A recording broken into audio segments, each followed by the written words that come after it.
आणि त्यासाठी जे काय करावं लागेल ते निश्चित आम्ही त्या ठिकाणी करणार आहोत.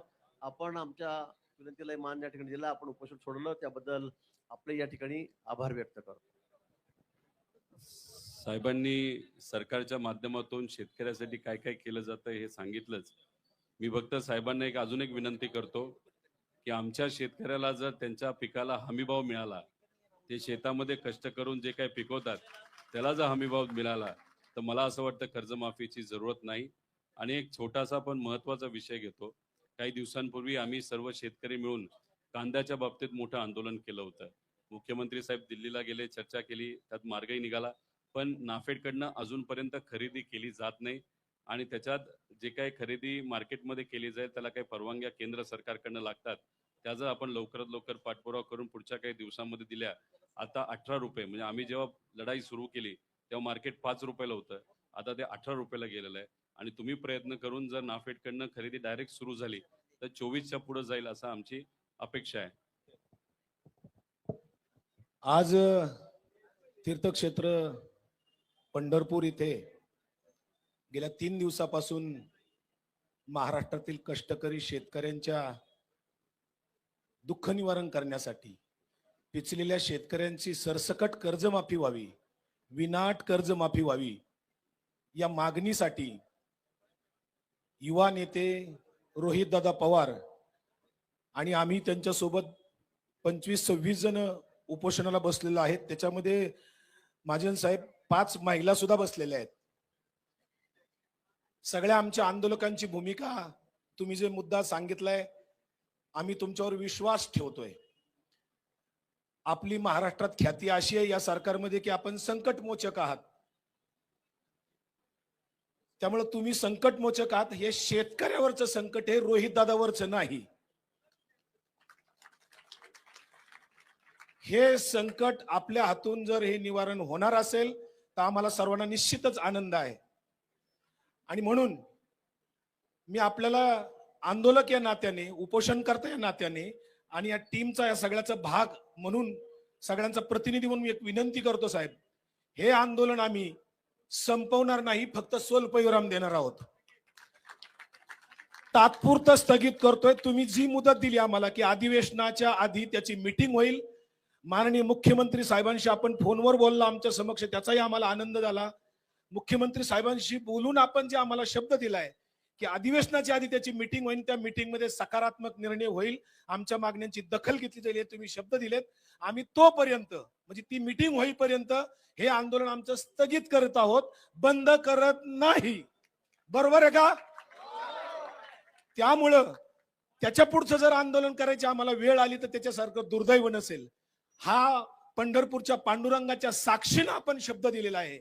या तीर्थक्षेत्राच्या ठिकाणी आपल्याला कुणालाही लबाडी करता येणार नाही, शासन सुद्धा लबाडी करणार नाही असा आम्ही विश्वास ठेवतो. आणि म्हणून ते 3 दिवस इथं उपोषण चाललंय, अन्नत्याग चाललाय अन्नदात्यासाठी.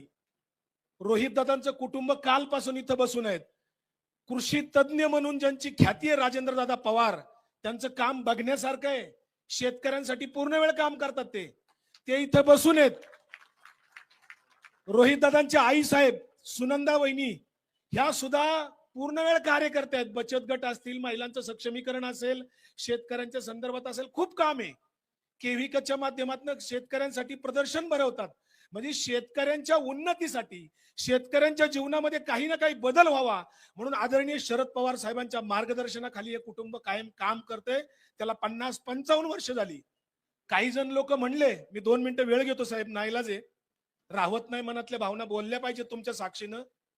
फार वेदना झाल्या हो साहेब. काही लोक आपल्या जवळचे आम्हाला जेव्हा म्हणतात की काहीतरी टीकात्मक बोलतात तेव्हा वाईट वाटलं. या कुटुंबाने रोहितदादांचे 3 आजोबा पद्मविभूषण ठरलेले आहेत. आप्पासाहेब पवार रोहितदादांचे आजोबा हे कृषीतज्ञ होते. फार मोठं व्यक्तिमत्व, त्यांचा वारसा लाभलेला आहे. त्यामुळे रोहितदादांना शेतकऱ्यांचे प्रश्न समजतात, हे प्रश्न समजतात, संवेदना आहेत, म्हणून त्यांनी हा निर्णय घेतला होता. आम्ही सगळे त्यांच्या सोबत आहोत. महाराष्ट्रातले आज पाठिंबा दिलेले सगळे लोकांचे आम्ही आभार मानतो. आणि मी सुनंदा वहिनी आणि राजूदादांना विनंती करतो, रोहितदादांचे वडील आणि महाजन साहेब, आपण आणि एक ज्येष्ठ माता या ठिकाणी आहेत, पंढरपूरचे एक वारकरी माता आहेत इथल्या, त्या आणि राजूदादा आणि सुनंदाबाईंना विनंती करतो की आपण रोहित दादांना इथे उपोषण त्यांचं अन्नत्याग सोडवण्यासाठी यावं. आणि रोहित दादा, आम्ही तुम्हाला सगळ्यांनाच मिळून विनंती करतो, आपण हे अन्नत्याग थांबवावं.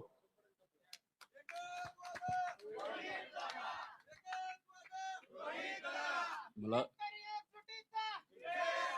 मला मला असं वाटतं की आता विकास भाऊंनी त्यांचं मत व्यक्त केलं. माझ्या आईला, माझ्या वडिलांना सांगितलं, एका वारकरी संप्रदायामधल्या मातेला सुद्धा माझं उपोषण सोडण्यासाठी सांगितलं. मी फक्त विनंती एवढीच करतो की आपण हे आंदोलन सुरू करत असताना श्री आपली मंदिराच्या इथे आपण गेलो होतो आणि आपल्या श्री नामदेव पायरीचं दर्शन आपण घेतलं होतं. मी फक्त साहेबांना एवढंच सांगतो की आपण इथं आलात, मी माझं हे उपोषण आणि माझ्याबरोबर या 26 लोक नक्कीच उपोषण मागे घेतील. मी माझा हात आपल्या हातात देतो आणि फक्त विनंती एवढीच करतो, तुम्ही बिझी असाल, माझी आई, माझे वडील आणि तिथं आम्ही जेव्हा श्री नामदेव पायरीपाशी जाऊ तेव्हा देवाच्या समोर आधी नैवेद्य चढवतो आणि मग नंतर मी तिथं पेढा नाही तर काहीतरी खाऊन मी आणि आम्ही सगळेजण माझं उपोषण मागे घेतो. बोला पुंडलिका वरदे हरविठ्ठल श्री ज्ञानदेव तुकाराम पंढरीनाथ भगवान की जय. माऊली ज्ञानेश्वर महाराज की जय. जगद्गुरु तुकाराम महाराज की जय. रामकृष्ण हरी. शेतकरी एकजुटीचा जय जवान.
हॅलो.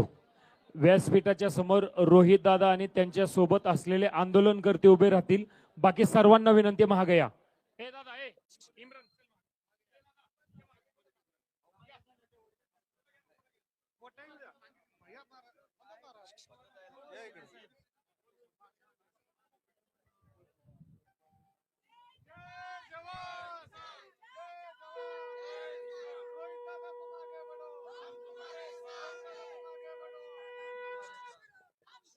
शेतकरी एकजुटीचा शेतकरी